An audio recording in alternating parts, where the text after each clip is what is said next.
All topics discussed on day 3 of the leadership retreat, though diverse in nature, was seen as both necessary and complementary if Rwanda's progress into the Vision 2050 is to remain in high gear.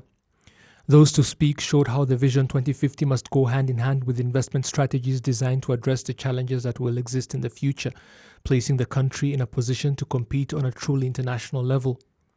Two important things to attain were identified as a strong education system that produces highly skilled workers and enabling that workforce to be able to access loans easily.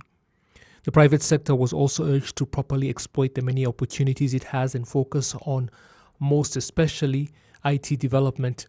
As for investment, high interest loans were again singled out as a major culprit hindering such initiatives, and the fact that commercial banks have continually failed to pool resources and support major projects, and the consolidation of collateral, things that participants said should be addressed quickly. Then there is the matter of locally manufactured goods that find themselves clustered in urban areas while remaining scarce in rural ones.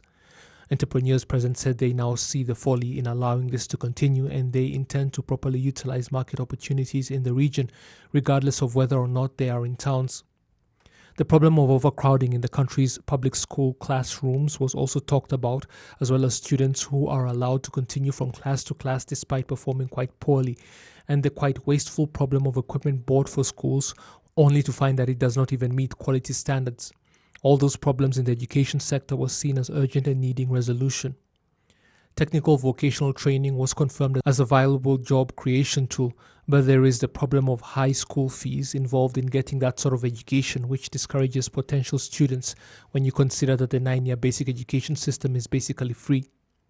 And finally, corruption was, not surprisingly, identified as a major hindrance to the realization of the Vision 2050, prompting calls for even more efforts to fight it.